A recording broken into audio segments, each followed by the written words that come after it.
Today, I'm going to show you how to extract specific pages from a PDF using Adobe Acrobat. If you've ever needed to send only a portion of a document, split up a large PDF, or just keep the most important sections for reference, this tutorial is for you. By the end, you'll know exactly how to select and save only the pages you want, quickly and confidently, without losing quality or risking mistakes. Let's dive right in. First, open Adobe Acrobat and launch the PDF file you want to work with.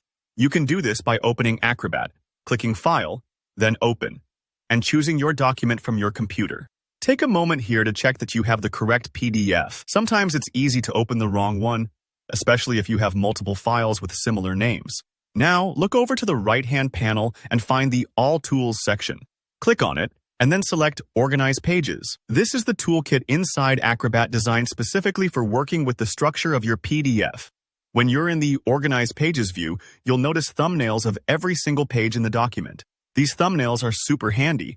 They let you see, at a glance, which pages you're working with and help avoid accidentally extracting the wrong ones. Make sure you scroll through and visually confirm which pages you want before you start selecting. To select a single page, just click on its thumbnail. It will highlight to show you it's selected. If you need to grab a group of consecutive pages, let's say pages 3 through 9, click on the thumbnail for page 3, hold down the Shift key, and then click on page 9. All the pages in between will be selected automatically.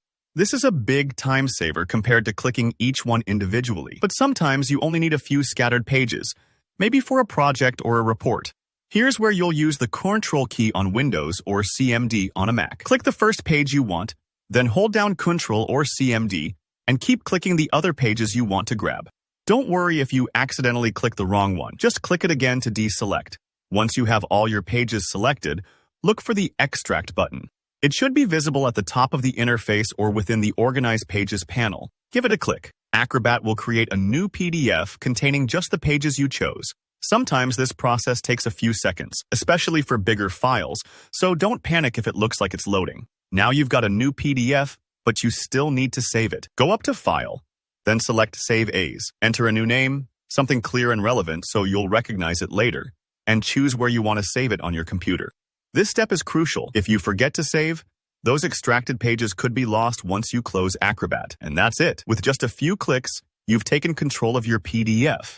Whether you're sending off just the contract pages, creating a smaller file for sharing, or organizing research into sections, this extraction process keeps things simple and reliable. If you found this tutorial helpful, please hit that like button, and don't hesitate to drop a comment if you have any questions or if something didn't quite work as expected. I always try to help out. And if you want to master more tips and tricks in Adobe Acrobat or other productivity tools, be sure to subscribe so you don't miss future tutorials. Thanks for watching.